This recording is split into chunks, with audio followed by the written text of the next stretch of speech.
نحمده ونصلي على رسوله الكريم اما بعد بسم الله الرحمن الرحیم. ګرانو اوریدونکو، نن زما موضوع ده ستاسو په مخ کې کمیټې اچول، چې یعنې دا بعضې افراد چې کمیټې سره اچوي دا د دوی کمیټې جایز ده او که نه. مطلب چې نن سبا چند افراد سره یو ځای سي کمیټې اچوي چې بیا هره میاشته د دوی په مابین کې قراندازي کیږي، نو چې د هر یوه نوم ووتی نو بیا دا ټولې جمع سوي پیسې و هغه ته ورکول کیږي، او د دغه پیسو وصولونکی چې دا پیسې واخلي نو د کمیټې څخه وځي نه، د کمیټې څخه ځي نه، بلکې هغه فرد آینده هم هره میاشته کښتونه جمع کوي، یعنې چې هر یو څومره پیسې اخلي د غومره تر آخره پورې د هغه نورو سره کښتونه جمع کوي، حتی چې د کمیټې تر آخره پورې د کمیټې یو ممبر هم محرومه نه پاتې کیږي. او دا شرط هم نشته چې د کمیټې جمع کولو والا وایي چې اوله کمیټې خامخا زما ده، بلکې د اوله سره څخه و هر یوه ته د قراندازۍ په حساب ورکول کیږي. نو لحاظه شرعاً داسې کمیټې اچول جایز ده. په داسې کمیټې کې هیڅ نقصان هم نشته،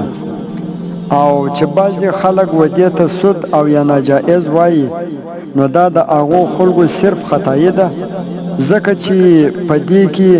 د سود هیڅ معامله هم نشته. ولې چې سود همیشه په عقد معاوضه کې کیږي،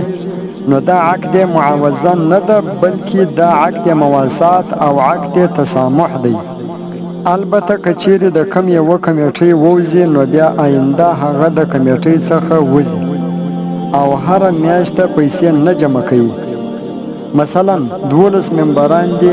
هر ممبر ماهانه 100 روپۍ جمع کوي،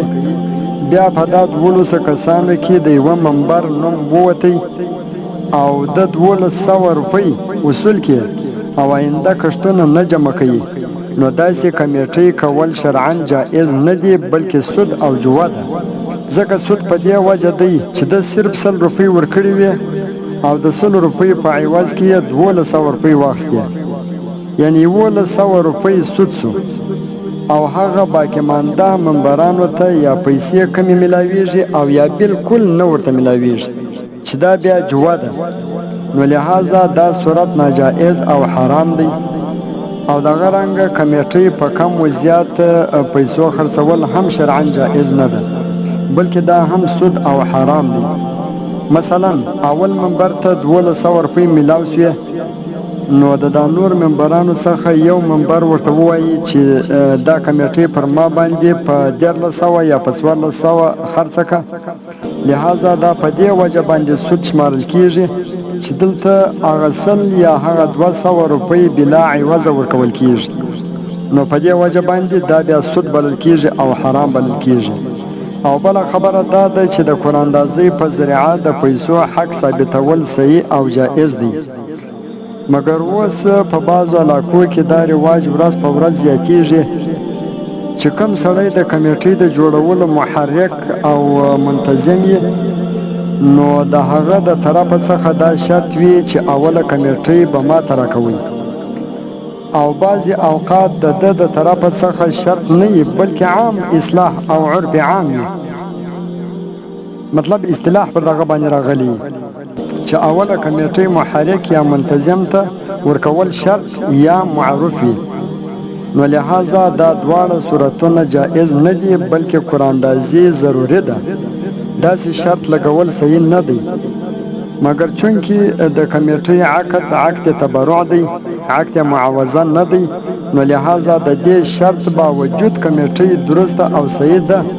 نو دا شرط کالعدم بلل کیږي. ها که چیرې منتظم ته د اولې کمیټې ورکولو شرط نه وي، مطلب دا شرط ضرور نه وي چې خامخا دا کمیټې زه اخم، او نه عرف عام وي، صرف دا طی سوی وي چې قراندازي به کیږي، مګر بیا ټول شریکان په خپله رضامندي سره اوله کمیټې و منتظم ته ورکړي، نو دا بلا شک و شبه جایز دی، بیا هیڅ باک نه لري. وما علينا إلا البلاغ المبين. عبد الجبار عبد الجبار